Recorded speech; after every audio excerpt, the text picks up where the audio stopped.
Do I have a motion? So moved. Second. Second, thank you. Any changes, edits, comments? Nicole? Councilmember Smith? Sorry. Aye. The other end. Councilmember Bell? Aye. Councilmember Ward? Aye. Councilmember Boyd? Aye. Councilmember Streetman? Aye. Councilmember Hobson? Aye. Mayor Carroll? Aye. Councilman Howard? Aye. All in favor?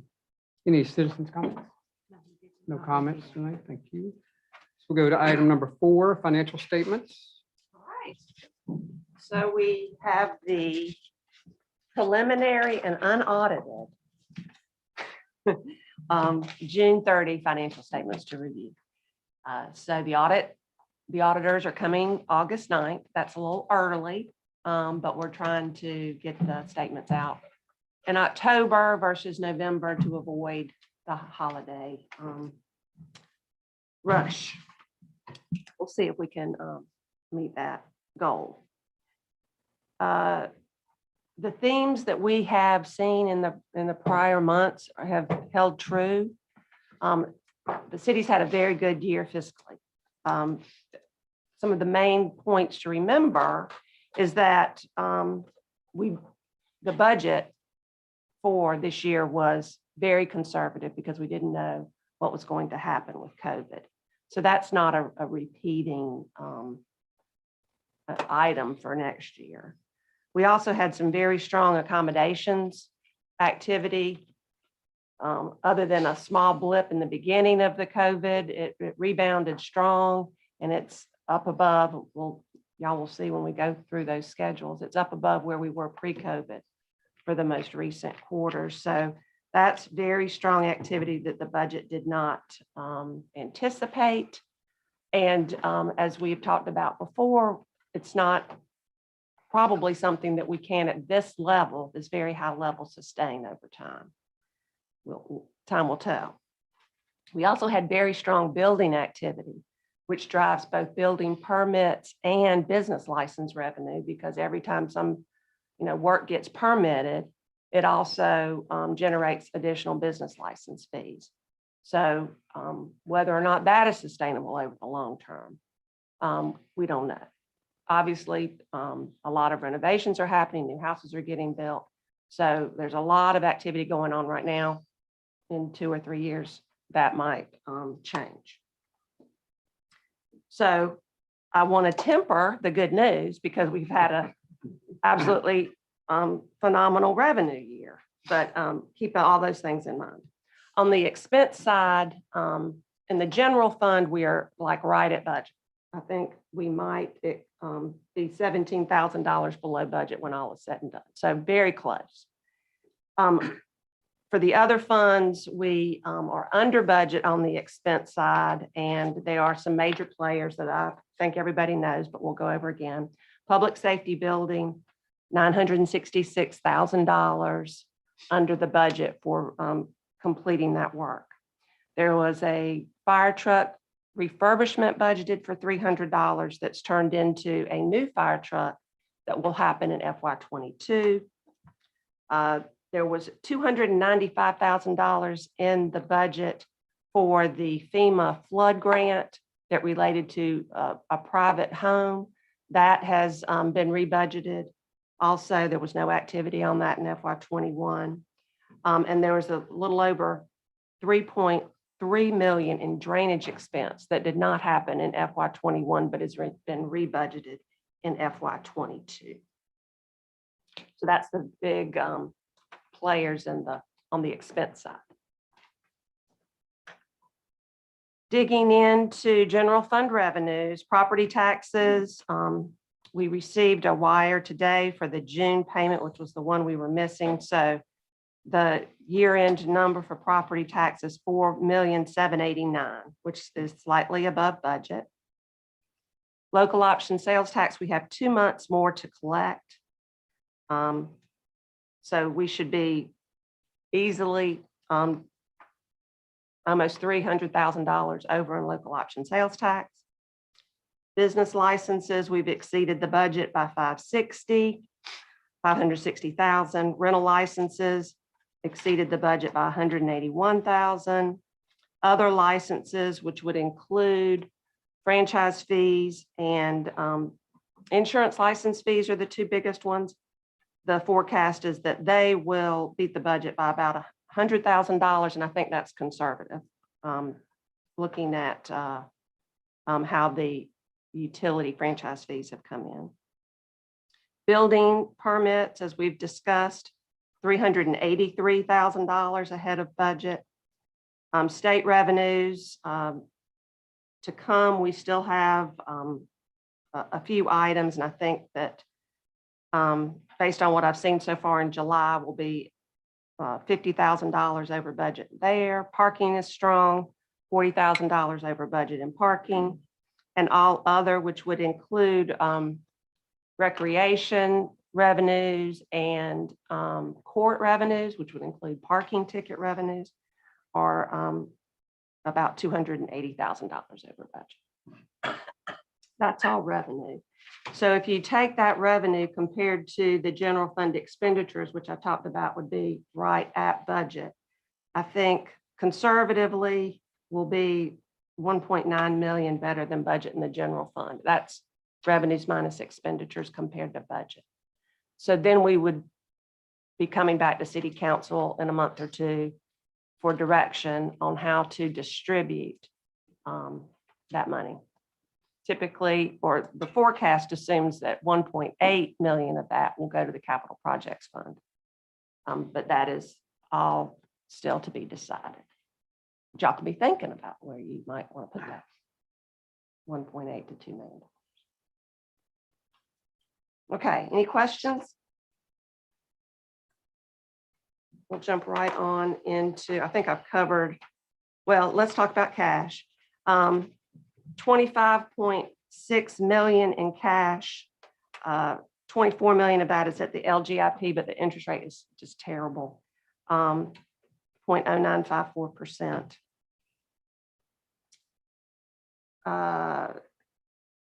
You can see on the fund balance side, the forecast projects that our ending fund balances will be 22.9, right at $23 million in total, which is, $2 million higher than what we started the year with. I have one quick question. So the surplus monies that we have could be used to retire debt if we chose to. So, correct? I mean, Mhm. we've consciously made a decision to lease fire trucks and to do other projects because of low interest rates. And it looks like interest rates are going to remain low, potentially lower.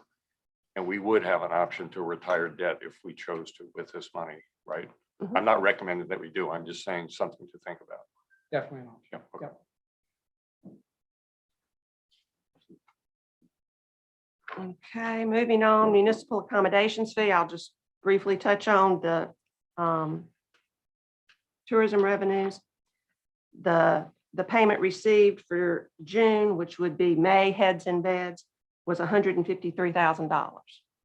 A pretty big June compared to prior years, even prior to 2020.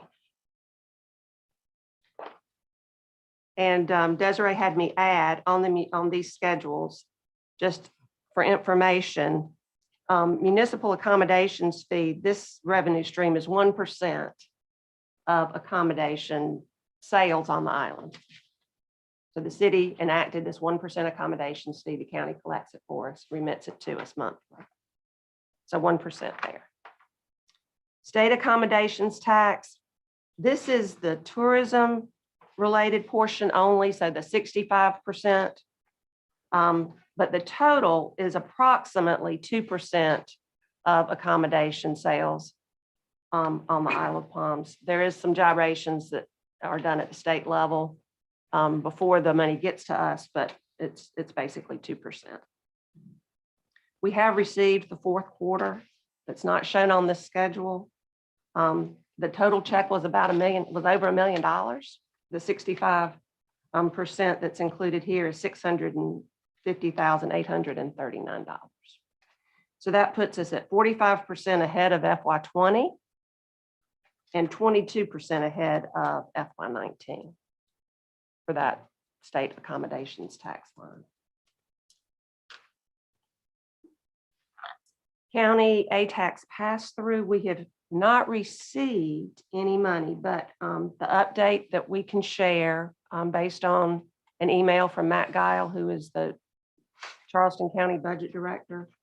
The the county's FY 22 budget includes the reinstatement of the 20% pass-through that they have done in the past. So, and they're going to base it on actual collections. So we should start seeing that money in FY 22 as we saw before COVID hit. The FY 21 allocation that they have not shared yet is on the agenda for the July 27th county council meeting. But when I went to the meeting packet, the staff is recommending that county council approve $508,000. So if that happens, then we'll see that $500,000 in FY 21 on top of what we've reported, because it's not in any forecast that we've presented so far.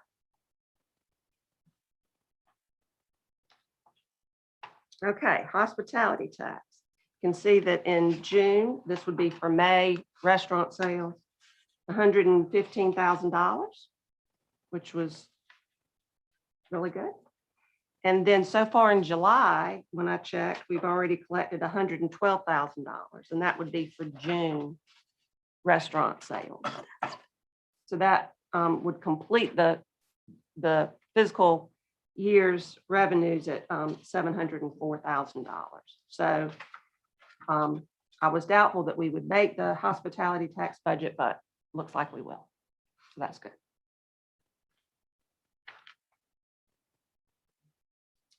Beach preservation fee. Again, this is another 1% of accommodation sales. This is a city enacted tax. And it mirrors the municipal accommodations tax. So 153,000 collected for June. That would be May heads and beds. We still have 1 month to receive in FY 21. But we would expect about $1.3 million in total revenue for beach preservation for the year.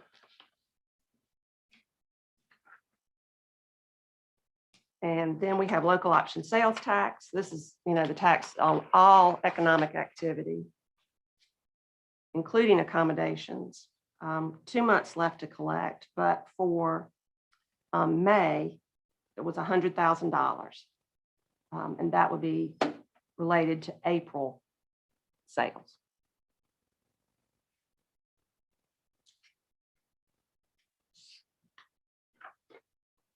So I have nothing bad to say about revenues on for FY 21. Okay, moving on to legal expenses. There we go. You can see here how those pan out, $281,000. And this is for the fiscal year. So the 12 months ending June 30. Oh, you're right.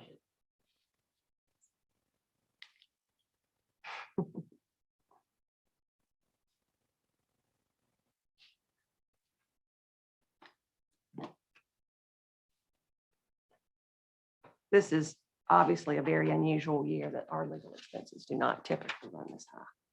You think?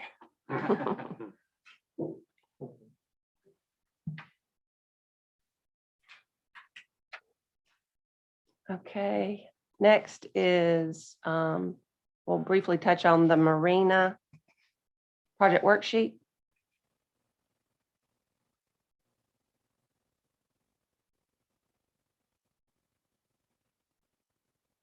One more. I got out of order, Amy, I'm sorry. I have a question. How much do our legal fees usually run roughly on an annual basis? 90. 100. Okay. I mean, the geo bonds, 40,000's in there, that's not normal. Right. Mhm. A So lot you of could it's not take the city normal. prosecutor number. And the general number. Labor attorney, indigent attorney. That's really what would be normal and recurring. Mhm. So 60, 80, yeah. right But at some of 90. these fees may be recoverable.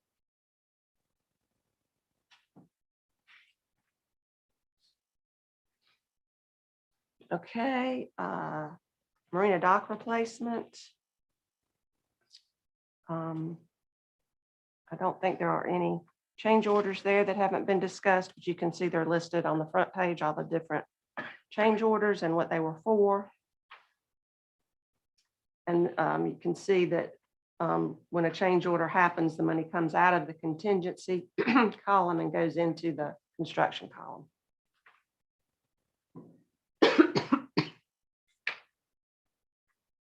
So 370,000 in contingency remains, well, 355,000 in contingency remains on this project.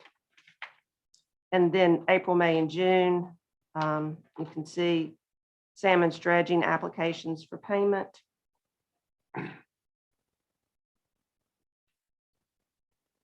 little under 2 million left to go on the construction payments.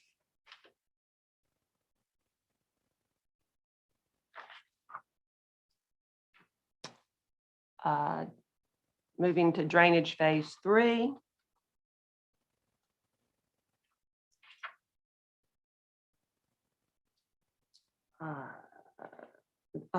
Pay application number 3 to Gulfstream Construction happened in June, $89,000. So about 190,000 left to go on the construction of the high impact internal drainage projects.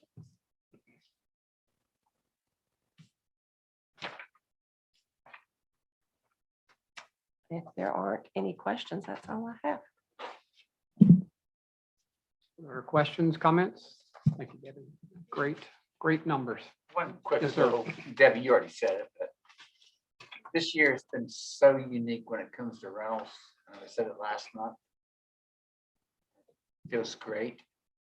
And now I'm watching the news and it's not so great out there in the world when it comes to the COVID again. So, who knows what, I think what y'all have been doing, being conservative, is the smartest thing we can do, but still remain conservative, even though we've got this money. We just don't know what's coming around the corner. And I can offer, I made a note. So the FY22 budget in the general fund on the revenue side is 11,800,000.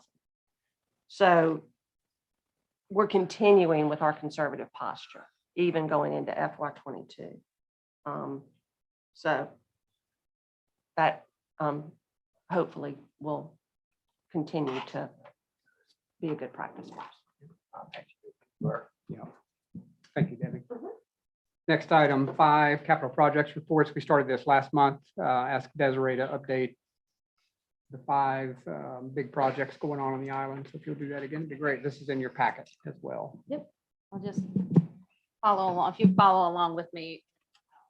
Slides are included in your packet. We'll start with the marina restaurant renovation. We've separated it to building update right now. They're working on the mechanical, electrical, plumbing work.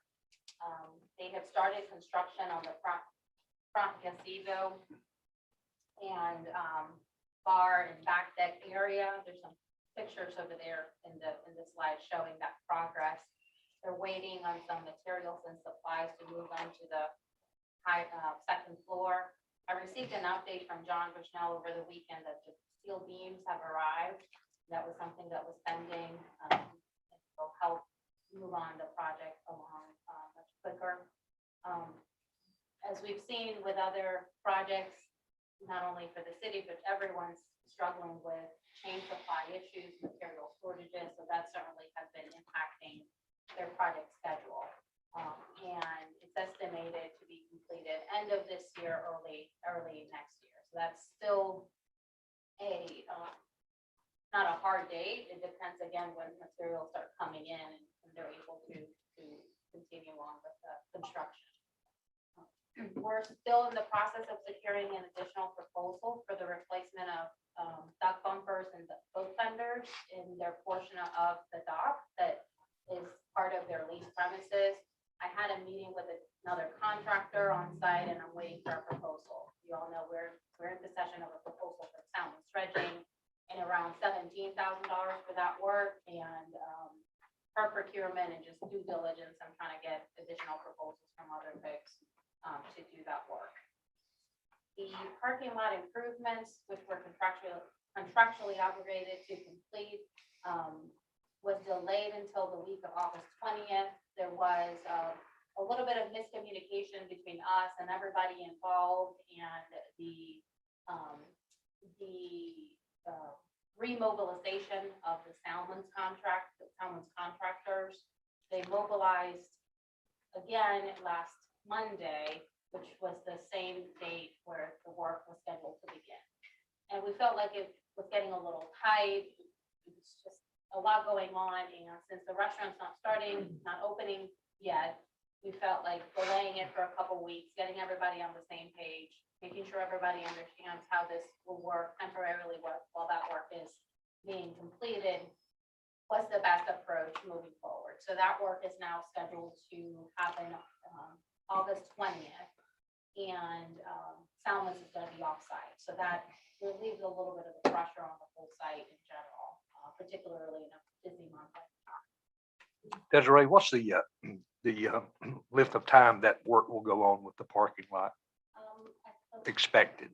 I think the contractor told us about a week, so it's gonna be quick. 2 weeks, weather permitting, in the event of rain days, that some work has to be delayed. But I know Douglas is here, I misspoke. I think we're talking about 4 or 5 days essentially. Not into the week.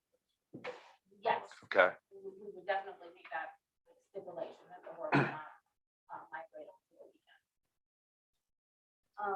So we've received some proposed lease amendments that need to be considered by city council.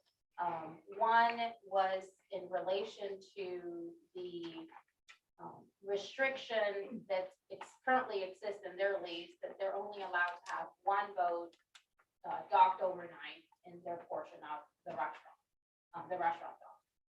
They expressed some concerns about situations where somebody arrived to the restaurant by boat or overserved, or they overserved themselves or overindulged, and it's not safe for them to, go back home and, and they want to make sure that they're not going to be non-compliant to the lease by having more boats there. We certainly don't want this to be a practice, and want to provide that level of comfort that the city would not find them in default if that situation happens.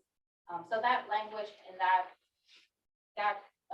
proposed amendment has been shared with our attorneys, and they're working through with some suggested feedback on that for city council to consider, to make sure that we don't, create any loopholes that we become problematic later on. So we're reviewing that currently, but I think everybody understands the intent and agrees with the intent of what this amendment intends to do, I guess, for lack of a better word. The other one is on your agenda for consideration later on, is regarding the payment of the base rent for the first year of, for the first 5 months of this year. As you all know, the restaurant lease was executed November 12th, 2020. The lease contemplated that even though they would take possession of the property in November, at the same time of lease execution, they would not start paying rent until August of this year. So giving them all that time to get everything in order, get the construction going on. Obviously, as you know, construction is delayed, and they're not able to open the restaurant this year. That's why they're coming to the city for some consideration and delaying that payment to a later date. When we get to that section of the agenda, we can talk about some options for you all to consider in terms of how that delay could work. So we go to the Marina Dock Rehab project on unless there's any questions about the restaurant. We have Christy here, so maybe. If there's anything that I missed. You summed it up nicely, thanks. Okay, so we'll go to the second page, the Marina Dock project. Like I mentioned earlier, the soundless contract, Solomon Dredging has remobilized for the site this July 12th. They have begun installing the gangway platforms and the permanent gangways. Very excited about that. We didn't know for sure when they would arrive, and they did a couple weeks ago, and they're being installed right now. The pile caps would also be installed as their arrival would coincide with them being on site. I don't have an update whether or not that has arrived or not. Kirby's here, so maybe after you can fill us in on that. The electrical components are proceeding according to plan. There's been some issue with material availability for the potable water line connections, and Salmons and ATM are working and collaborating on identifying alternate materials to get that moving forward, and that's still in process. The dock area B, which are what we call the charter docks, those docks, the finger docks that are in front of the marina store, those will be demoed after the restaurant and the face dock are fully completed and turned over to the marina operator. In the meantime, they're going to demo the existing charter dock that parallels the boat ramp, and they'll install a new replacement there first before they demo the other thing. And this is just to facilitate the use of the boat ramp and facilitate marina operations. Dock area A, the fuel dock, the design has been completed and the building permit was issued by the building department. ATM is in receipt of the submittal package for the fuel docks and fuel platform from Structure Marine. They're reviewing that currently. A couple of administrative items that I wanted to update you all. We've executed the change order for the time extension in accordance with the new completion schedule, which has the project completed by November 19th, and builder's risk through December 2021. We continue working with our broker and MASC, the Municipal Association of South Carolina, that provides property coverage and liability coverage for all of their buildings, in identifying what options we have for covering, ensuring the docks once they're completed. We've had this conversation with the real property committee. A lot what we're getting back from underwriters is we're looking at premiums that are between 8 and 10% of total replacement value. So if you look at the total replacement value for the new marina docks, we're looking at $4 million, $4 to $5 million.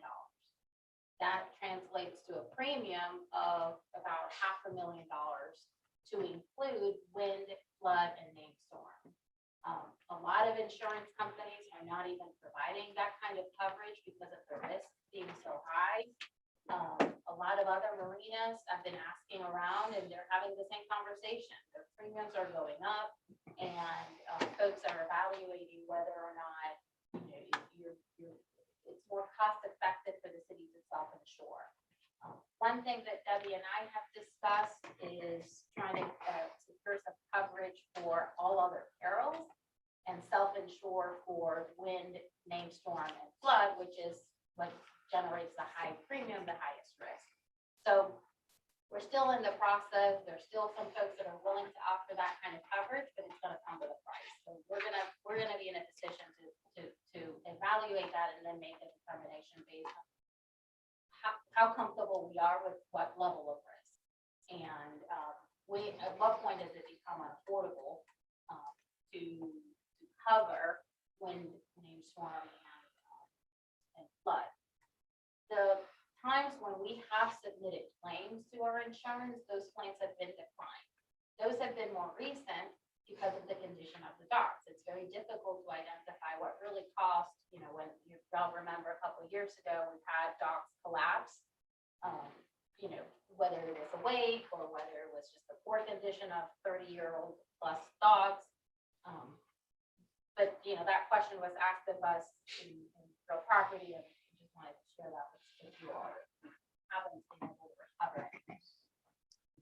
Yeah, I have a question about, what are the factors at play that are boosting the premiums? Can you relate any of that? What are you hearing? It's just a risky business and folks are not, with the frequency of storms that we've seen in the past 6-7 years. So it's the frequency of storms and damages. Yeah, folks are just getting out of of that business altogether. And there's less people, I think that's all contributing to that. Okay. Any questions on the Marina project? Go ahead. Yeah, excuse me. On dock area C, now, we won't start the charter docks or dock area B until C is completed totally, right? Correct. Until Okay. It's fully turned over and there's still some utility work that needs to be completed. Right. Um, And then the outside of connections, the flexible connections, that sort of, maybe this question is for Kirby, I don't know. But do we think that that's gonna, that delay, is that going to compromise our finish date, you think, by November 19th? Will that get in the way of that at all? He's shaking his head no, so I'm assuming that's a good thing. Okay. Okay. All right, thank you. Wait, Jimmy, sorry. We're talking about on the insurance, we're talking not the full year, we're talking a period of time, correct? No, so this would be for property coverage, property insurance, once the docks are completed. So we've already dealt with their builder's risk. Yes, so it would be for a year. Right. Well, Just clarifying for those who are listening on, Yeah, just to comment on that, and this Kirby question at the same time. I mean, you're presuming total loss of docks. I would assume in storm typically there's salvageable portion that they're not generally totally gone unless we're really catastrophic. And I would assume the businesses have business continuity insurance, which is not the city's responsibility. So when we look at this big picture, you're talking about insuring primarily for the businesses there at the tune of $500,000 a year, which exceeds revenues to the city.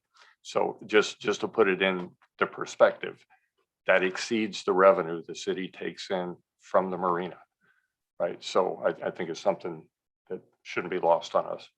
if you don't mind, we'll follow up on that. Randy, just say when Hugo hit, it was a total Yeah. loss of the marina. Yeah. There's, We got bigger issues. Yeah. Phase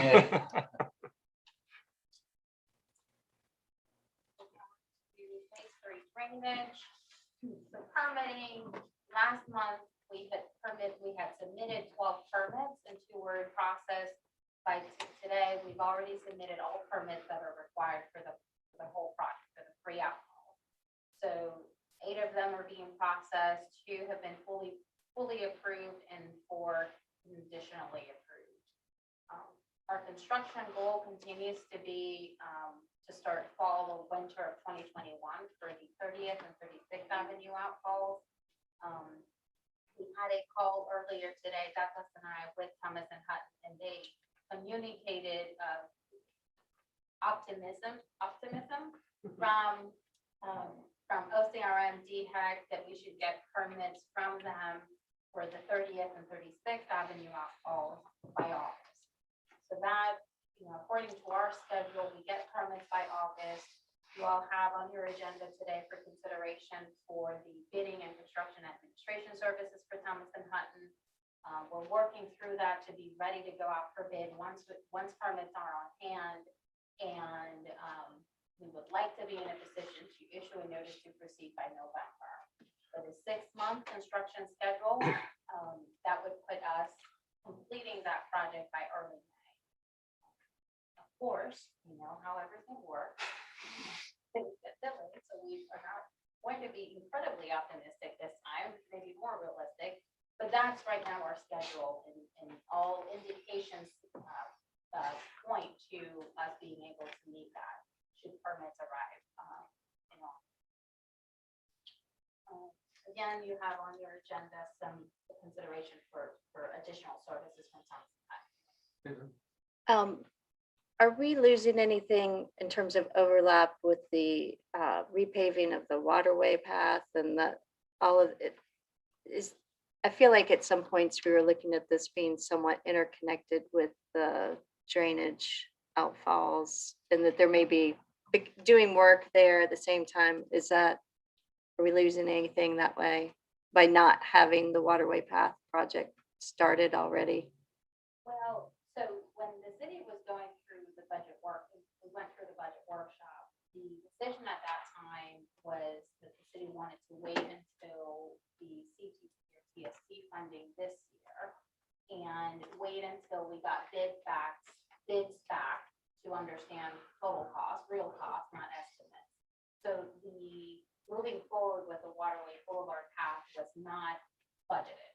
But we haven't engaged Thomas and Hutton to do anything above and beyond what they've already done, which is a study and preliminary cost estimates. Mhm. Because that was not the direction we received from council when we built the budget. All right.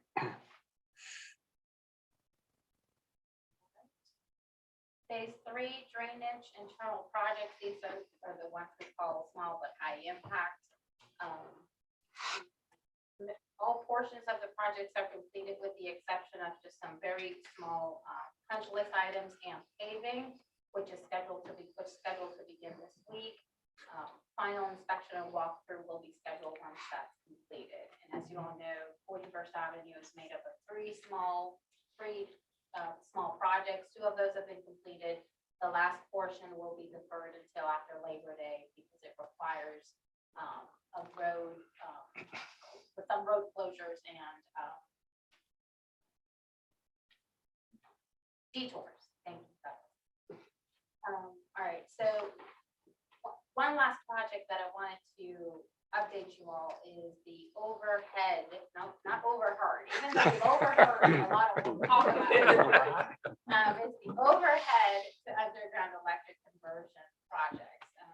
You all know we've been working with Dominion Energy on making better use of the non-standard service fee fund grant program with them, which is 50/50. And the first two projects that we're pursuing with them is the 21st Avenue at the intersection with Palm Boulevard. There's a section there that's overhead. And also the end of 41st Avenue from Waterway Boulevard to the Marina. I have, during our meetings with them, I've asked them to include in the scope of the Marina project, to also assess the feasibility of relocating the transformer that's right in the middle of the boat ramp. That's always been contemplated from the initial stages of the Marina redevelopment plan. And it would be ideal if we can get everything done at the same time. The scope also includes a new lighting layout for the site because who would have thought it? If you remove all the poles, then where are you gonna, put the lights? So a new lighting component needs to be considered for the Marina, for that section. So their estimated project cost, the estimated cost for that project was around $250,000, but that didn't include the transformer component or the lighting. So we're gonna, until they go through the engineering, we won't know for sure how much that is. But I plan to execute that agreement after it's been reviewed by the attorneys, just to get the work, the engineering work started. If the city decides after the engineering portion of that is completed, if the city decides to not move forward with construction, at that point, we would have to pay for $15,000 or $10,000 of the engineering work. If we move forward, whether it's this year or next year or 3 or 5 years, that cost would be added to the total construction project cost, and we would be responsible for just half of it. So only if we decide not to move forward, we would be responsible for paying the full engineering fee, which is again estimated at $10,000 for the 21st Avenue project and $15,000 for the Marina project. Desiree, in regards to the transformer, relocation of transformer and new lighting layout, would that be at city expense only? Some of those components would be eligible to be paid through the same grant. Okay, all right, thank you. We would only be responsible for half of it. Okay. So, sure, if I overheard you correctly, sorry. So they really would be willing to pay half of the transformer, moving it over? I understand the lights being paid 50%, but moving the transformer, they're willing to pay half of that? Well, I don't have that in writing yet, Mayor, but that's certainly part of what we'll be discussing once the total scope has been evaluated. Good news, thanks. I just wanted to encourage that we keep this pipeline active and understand that we've got things at different stages. And so we don't want to just get done over here and realize, oh, we need to get started with a new project. And Councilmember Buchanan, who's not here, but has previously mentioned the idea of setting aside more of our user fee that comes through Dominion Energy usage being set aside for more of these projects. And I think that's worth exploring more so that we can be more sustainable in this arena and get more of a greater number of our utilities underground, because it's pretty expensive, so. And the FY 22 budget includes $125,000 from the city's coffers, if you will, for the 50%. And I think that's the key, is that we lose Dominion Energy money as it cycles off after 5 years. So every time we're not fully spending their money, we lose it. And it's on paper, but we're still losing money when we're not spending their money along with ours. But Are there any questions? All I have. Thank you, Desiree. Good update. A lot of work going on. Item 6, old business update on the American Rescue Plan and the city's funding allocation. There's not really much to update here. Our allocation stays the same, about 2.2 million. Again, not in any of our forecasts anywhere. Probably won't be any activity on this from the state legislative standpoint until September, sadly enough. So the cities that are under 50,000 residents are just kind of left hanging, quite honestly. And it just doesn't seem right, but it is. It's just what's happening. So more to come on that. Desiree, Eddie, and I've had some initial conversations. I hope we'll be in a position maybe in August to come to you, even though we won't have funds yet. I want to be in front of this and have some conversations about options of what we could do with that money. Whether it be help out local businesses, spend it on other projects that we have going on, or whatever. We'll bring forth some options to you hopefully for our August meeting. Look at that. So that's really about the only update, unless you have anything else or questions. All right, new business, consideration of recommendation from the ATAX Committee of an application by the Carolina Coast Surf Club for funding in the amount of $1,000 to sponsor real-time camera image of Iowa beach and surf conditions. I know we've done this for a number of years, so if we can have a motion and a second. Motion to approve. Second, Any questions, comments? just one really Yeah. quick comment. I made this to a previous ATAX application. Anytime we have our logo somewhere and it's linked to our website, with this ATAX funding, we're trying to get heads in beds. We're trying to get people to come stay here. We should take them to the part of our website that is designed to help people find places to rent. So we've got a lodging section on our website. Let's send them there. Other questions, comments? Nicole? Aye. Aye. Aye. Aye. Aye. Aye. Aye.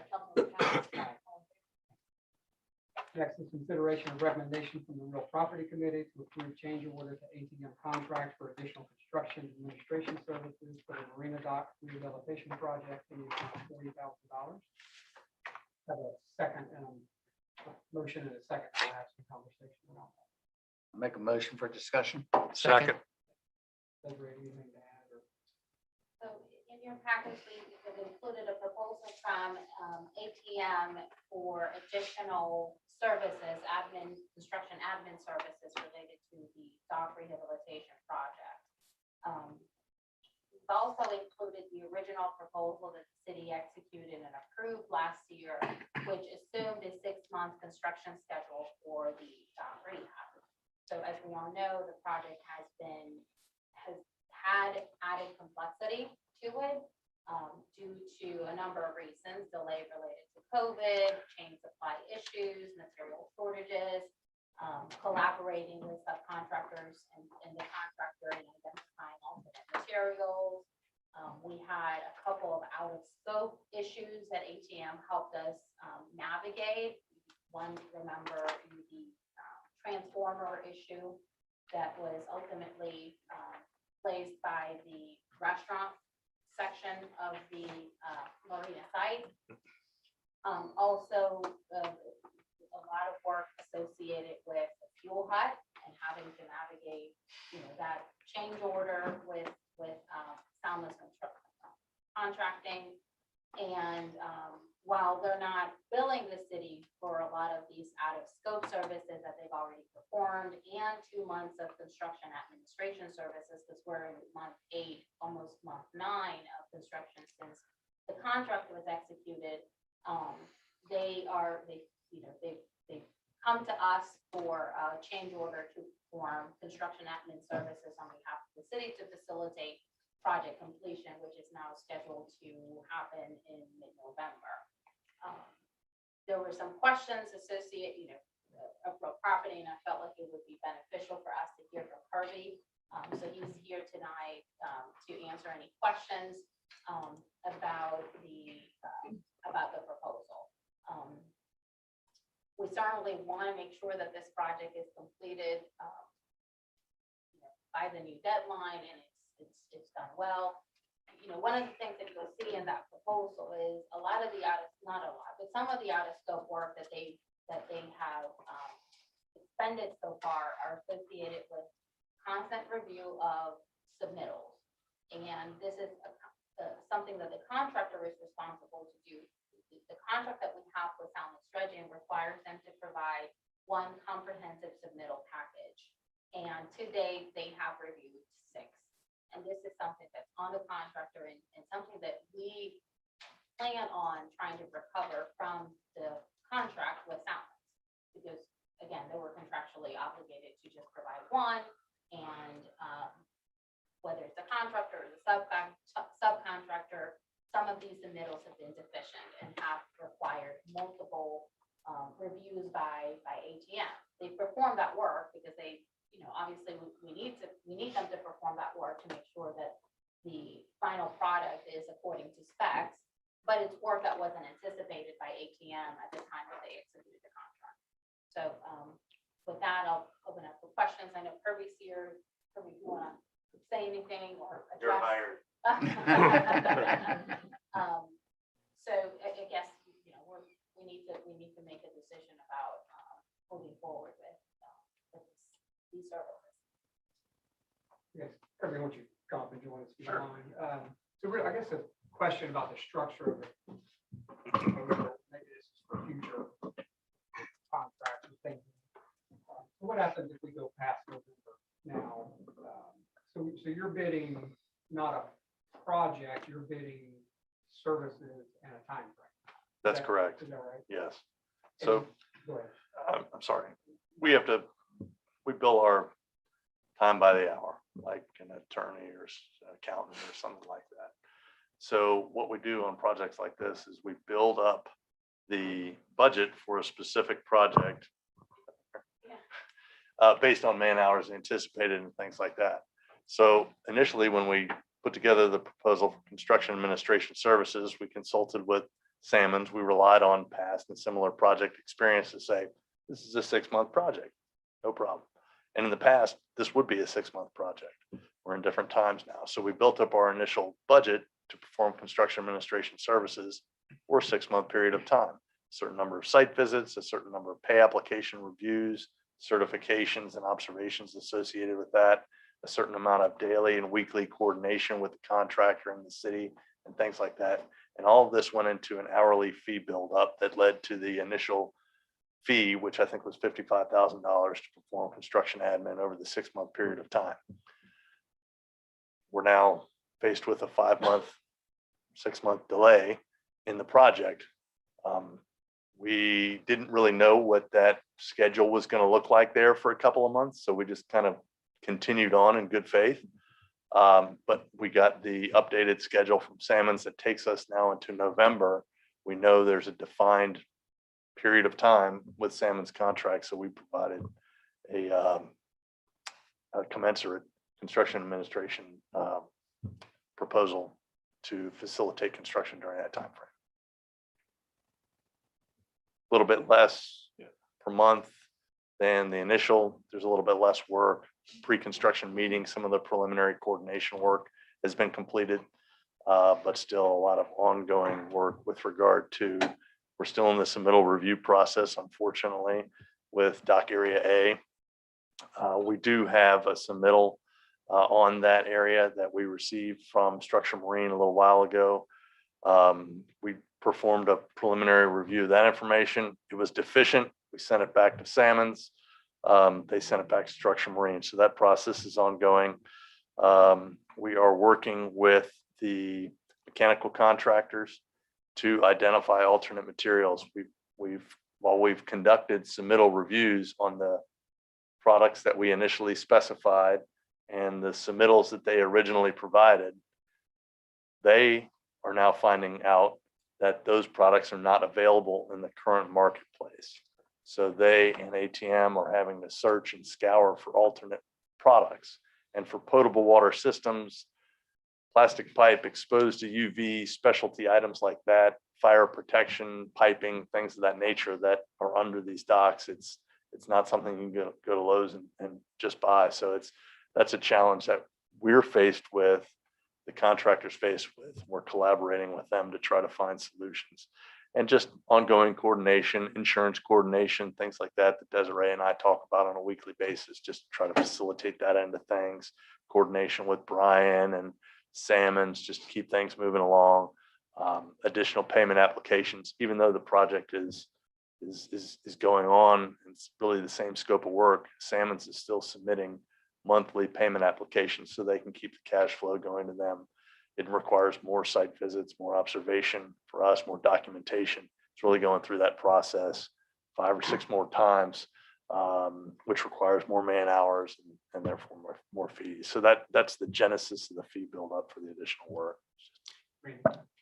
Yeah, and this is not aimed, Kirby, at ATM, but if it just feels to me that something's off where when there's a miss with our contractors, that it falls on the city to make up the miss and hope for recovery, right? So if it's $40,000 that we think we'll get back, where in the process do we withhold $40,000 instead of just saying we're going to grant another $40,000 and keep covering up for others' lack of performance or misrepresentation? So, I understand the work, Kirby. I absolutely understand it. It just doesn't feel right to me that this body has to continue, whether it's the fuel hut, whether it's this, and it kind of feels like death by 1,000 cuts sitting here, where to the point November comes around, we don't know where this is going to be, but the appropriate thought and contingencies from the primary contractors doesn't feel like it's in place, but it falls on this body to make up that financial difference because we just happen to be spending other people's money. And I struggle with this. And I guess that's part of my question too, Rick. Yeah. Kind of the structure, maybe this deal, we're way down the path on this one, obviously. The next one, do we structure it differently? Yeah. From an oversight standpoint, whether it's ATM or something totally unrelated to what you guys would do to cover something like that. John, sorry. I just wanted to make one comment to what we could recover. One of the questions I asked of Kirby was, of that $40,000, how much could we tie back to the additional submittal review that weren't contemplated? And we were looking at about, $7,000, $8,000 worth of time that they have spent Easily. above and beyond what Yeah. they have. So it's not the $40,000 Yeah. that's due to the fact of, Mhm. Understood. about- Sure. Kirby, thanks for being here. Sure.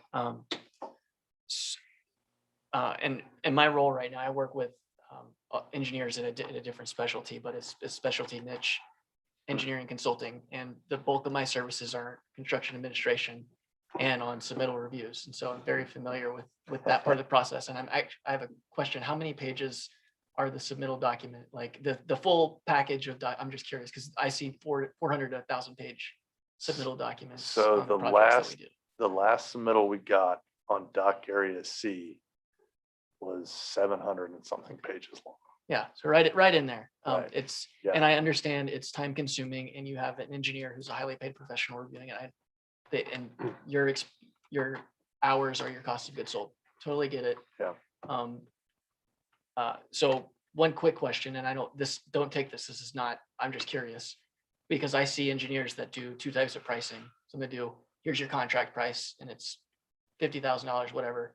And some that do for construction administration in particular, because the submittal process can be so wildly variant. We're going to charge hourly and we're going to bill you based on the hours. And I'm just curious, did you consider giving us an hourly?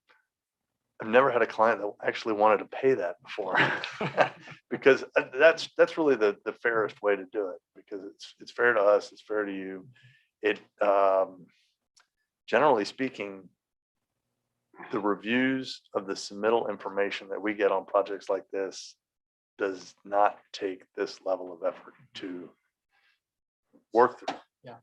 As Desiree mentioned, we've had 6 submittals, 7 so far on the floating dock, just the floating dock system. I'm not talking about the pipes and the pedestals and the wire and stuff like that. Those are little 1 or 2 page submittals.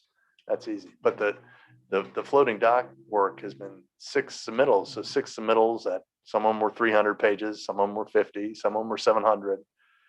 That's quite a bit of work. So we've never seen this level of deficient submittals where we're having to go back time and time again.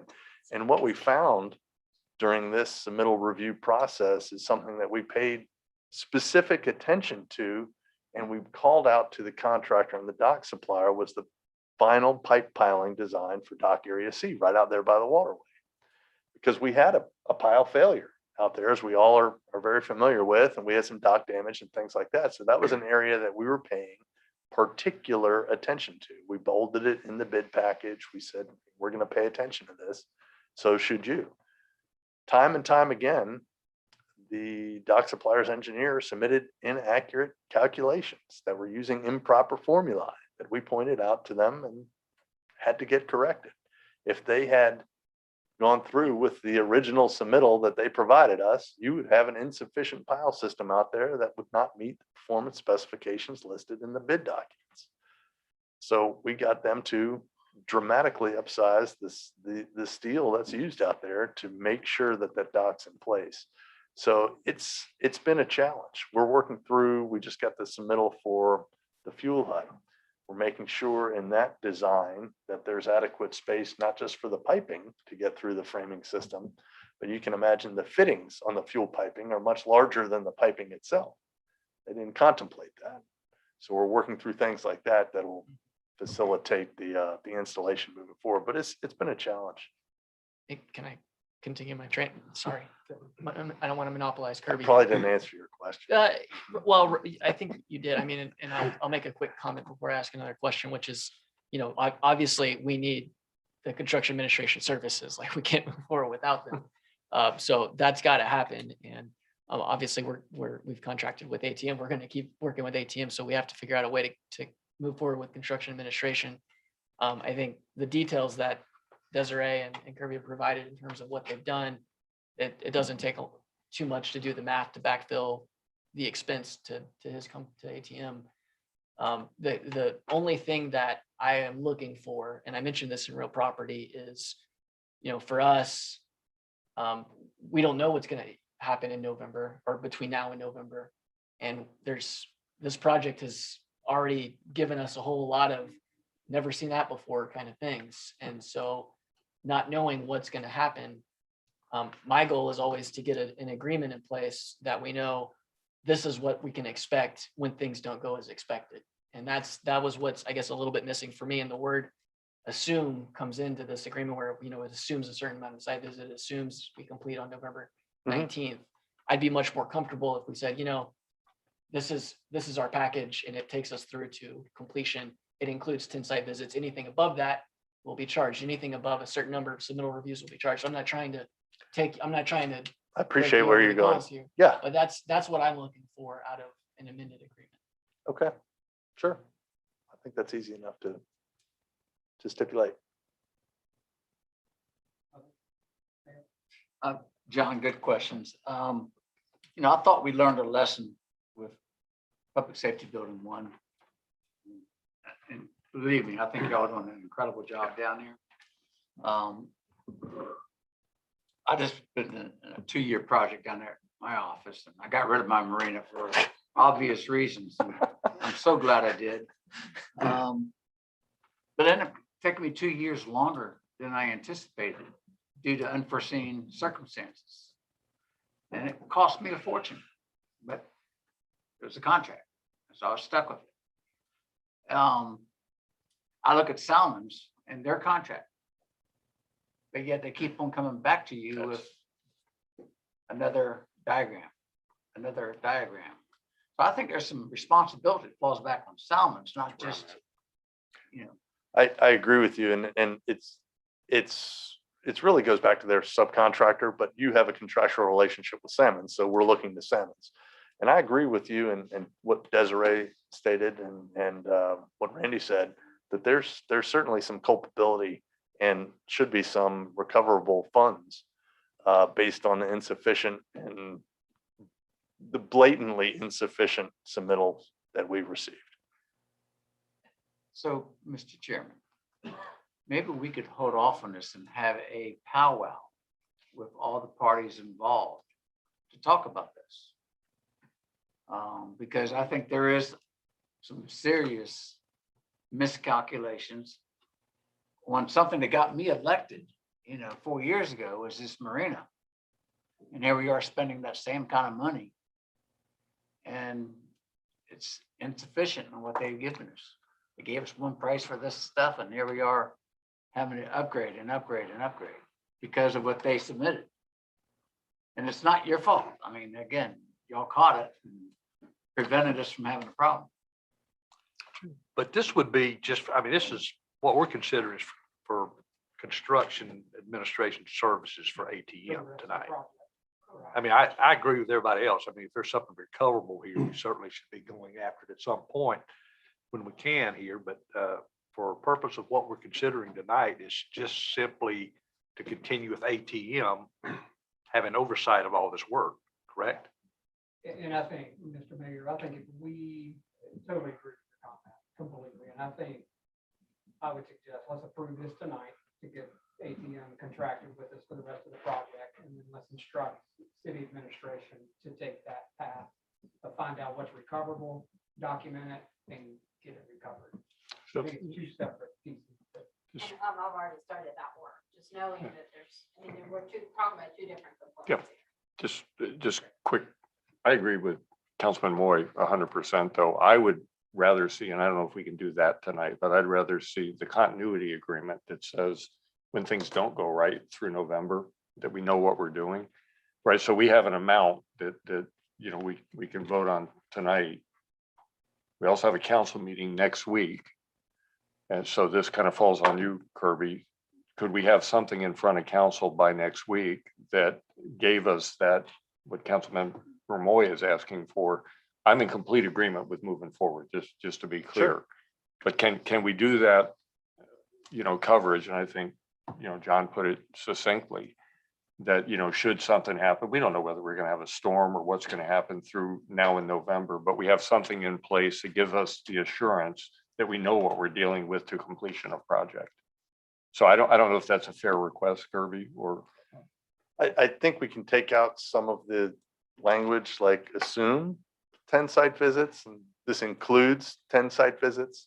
And this proposal is valid through November 19th for services through November 19th. I think we can make that more concrete. This is what's included for this scope of services. I'm unclear, and I'm sorry. That's fine.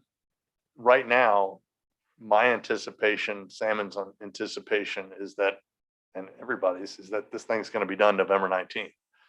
I think that's how we crafted the proposal. I think we can provide and we've done this before, a number if construction goes to another month or two, we'll give a flat rate of, I don't know, it's $8,000 a month or something for additional months. But right now, we don't know what that could be. I guess that's all I could do. That would be fair. But if it goes 2 weeks, I don't want to charge you $8,000.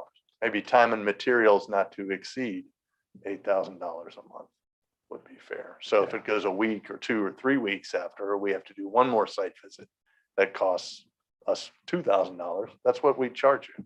And I think that kind of is in the spirit Chair, of what you're. it may suffice just to have the conversation so we don't convolute the issue of trying to, treat fairly, Kirby, because Kirby's not the problem.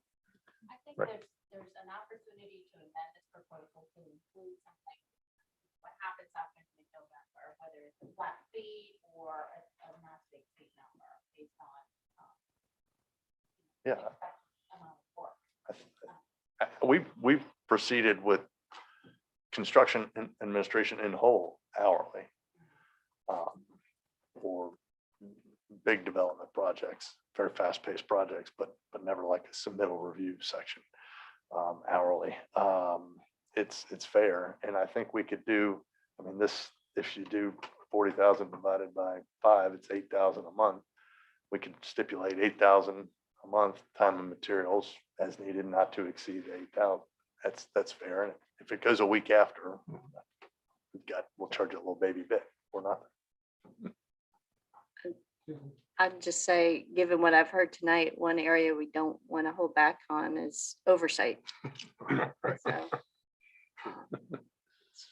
make sure we're covering our bases.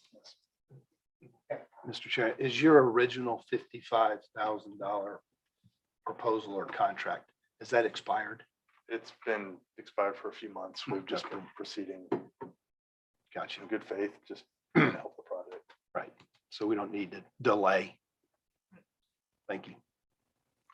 We've got a motion and a second to approve the $40,000 number. I would just like staff work out the contract items that we talked about tonight. But We'll get that before you all next Tuesday so that you can do the final approval with the updated documents and language. oh,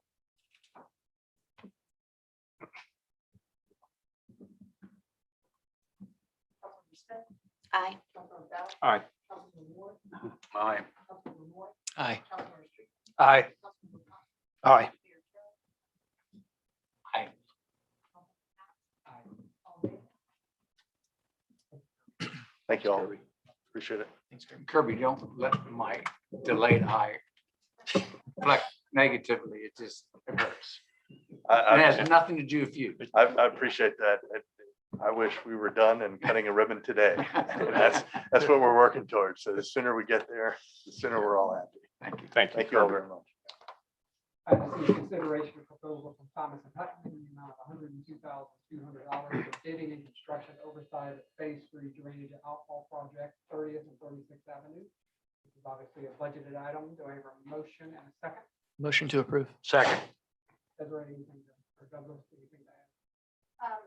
So this is very similar. We have been contracting with Thomas and Hutton as the project progresses. The last item that we considered with their contract was bidding and construction admin services for the small but high impact drainage projects. We're now getting to the point where we want to be ready for bidding late this summer, early in the fall, so that we can meet our proposed or estimated construction schedule for the two of the three major outfalls.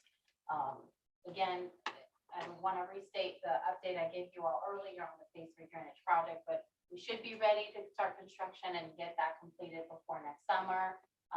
Expecting permits to arrive by August. And I believe Thomas and I have been working through and putting the bidding package together, even though they have not yet contractually agreed to that. Just knowing how past phase is moving and how ready we want to be by the time that the permits are on hand. So this includes a component for bidding and a component for construction oversight. Also, one thing, you know, in light of the marina conversation and all the, we've never seen this before kind of situations that we face with the dock project. We had a conversation with Thomas and Hutton today and just asking for a little bit more clarity that we can include in the proposal to fully understand what happens if this project is more than 6 months. So this assumes a 6-month construction schedule, and that should be enough. So we're working through those details to tighten that up a little bit moving forward and sort of learn from this experience with the dock project. So we're in that process, but you know, that would cover what happens after month 6. But for now, we do have a proposal in front of us for the bidding and the construction work. The city won't get billed for any construction administration services until we start construction. So let's say we go through the bidding process, proposals come back at, you know, $30 million. Oh my gosh, what are we gonna do? So at that point, we would still be contractually obligated for construction admin services, but we wouldn't start paying that until, again, we're ready for construction, even though this would be approved now.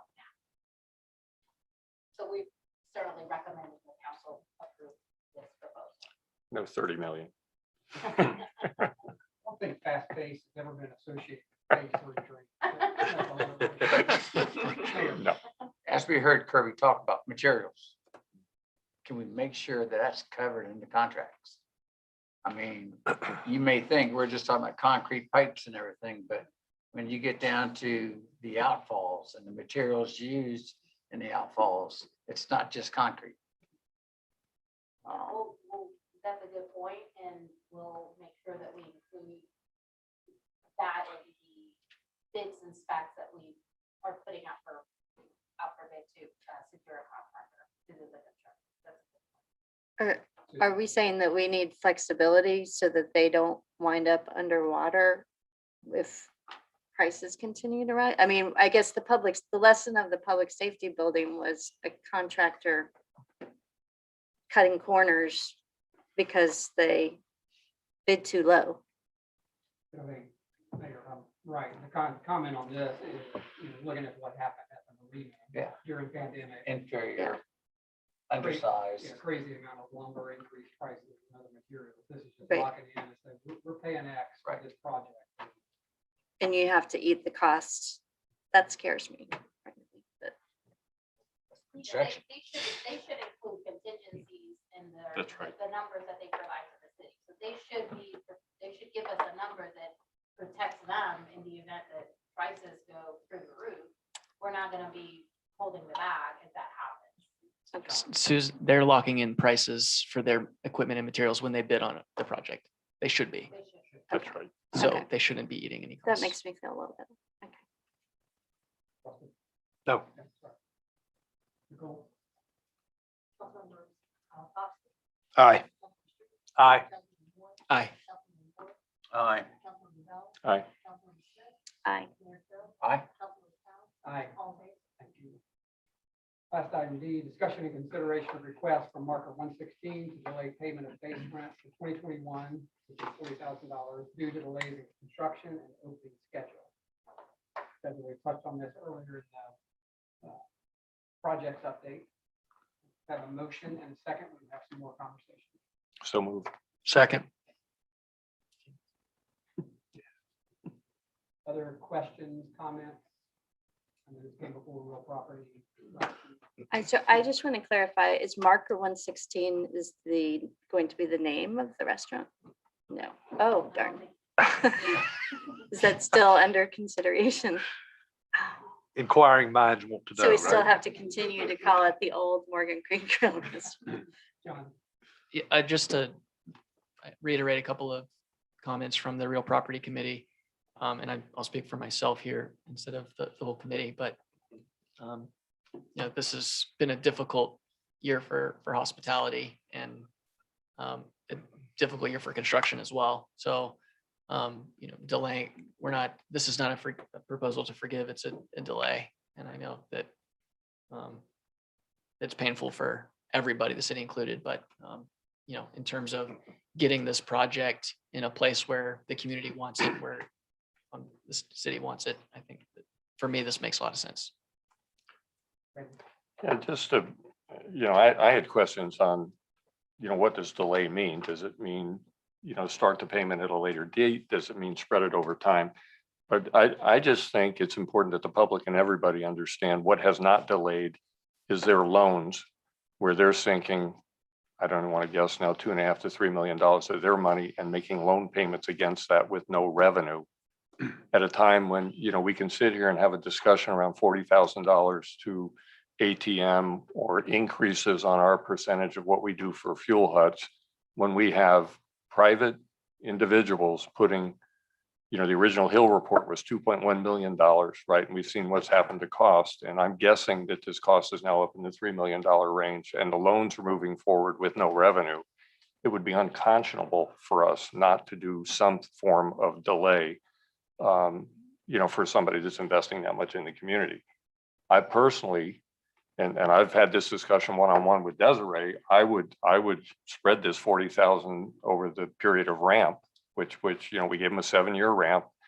It's not going to kill the city to spread $40,000 over a period of time. But what I had hoped for coming in is that we have a proposal that says this is what we want to do, not just delay, because I don't know what that means. Do we have a methodology for delay? Do we have a recommended methodology from the city so that, we can send Marker 116, not the name of the restaurant, the families group away with, this is what it means to us, and because it means something to them personally, and I'll rest on that. Yeah.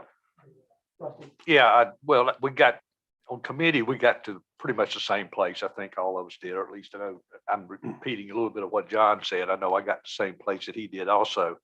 I mean, with all the money that's been invested by the group and with no revenue coming in, and then if we, I think it's just the right thing to do to delay this, work out the terms, however that looks tonight as to what delay means, and reinforce that this is not forgiveness of the $40,000. It's just moving it into a time frame when there will be revenue coming in. So I'm certainly in favor of us doing this. There's a couple, obviously, we can slice this in 100 different ways. The FY '22 budget is built with the assumption that they would pay the first $40,000 this year, and then based on their base rent and percentage rent provision in their leaves, they would be paying roughly $8,300 every month next year. So if we want to meet budget for FY '22, then we would require the $40,000 payment could be delayed until June 30, 2022, which would still be within our fiscal year. Another option, if we're not concerned about meeting budget or least income budget for the Marina restaurant, then another option is to give them 12 months from the time that they open up the restaurant. Will likely be FY '23 at that point for our budget. So the reason the Real Property Committee didn't come up with a specific recommendation, could be done different ways. I wanted to have a conversation with the Ways and Means Committee about, do we want to make budget? And if the answer is yes, then June 30, 2022 would be the deadline for them to recover the $40,000 that would have been due this.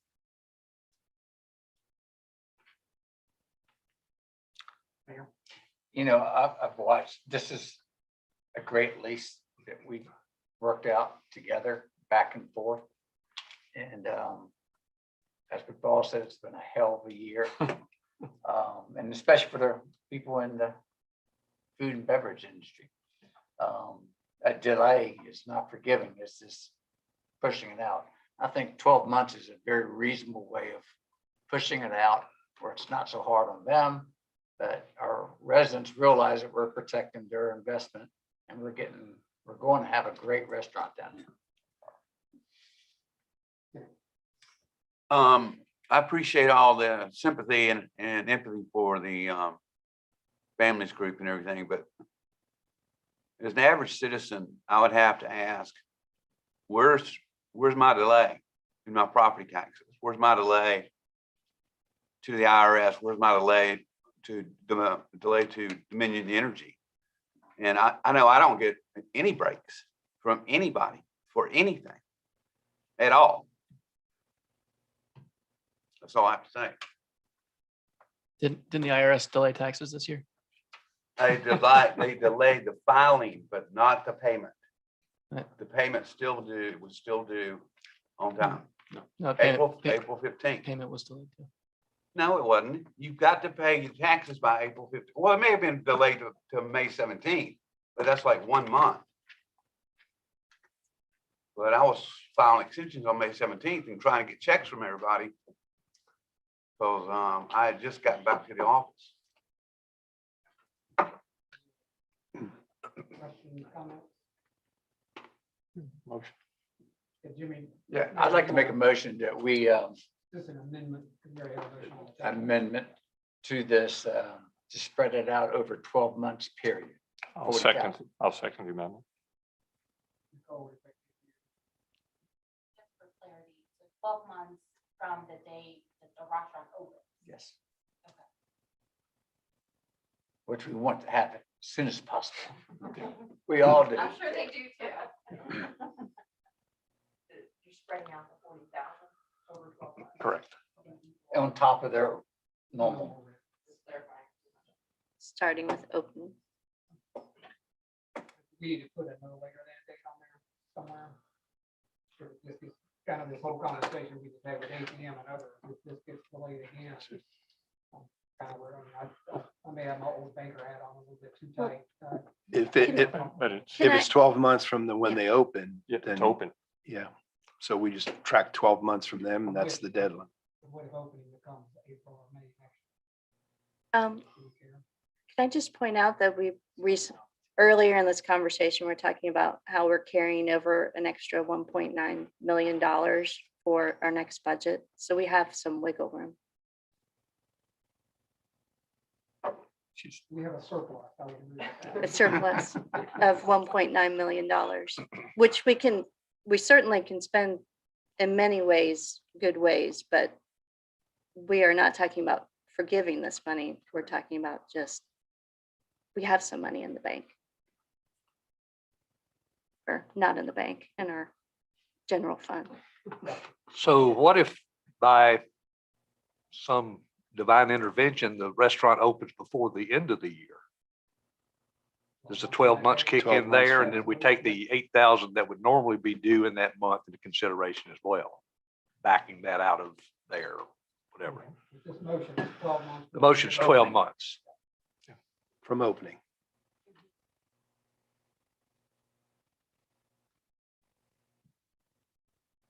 Nicole, we need to vote on the amendment first. Aye. I'm sorry, what's the amendment is? 12 Do the months. 12 months. Striking out Okay, 12 I'm sorry. From opening. From Okay, thank you. Yeah, sorry, I should have restated. Aye. Aye. Aye. Nay. All right. Aye. Aye. Aye. All right, now the original motion.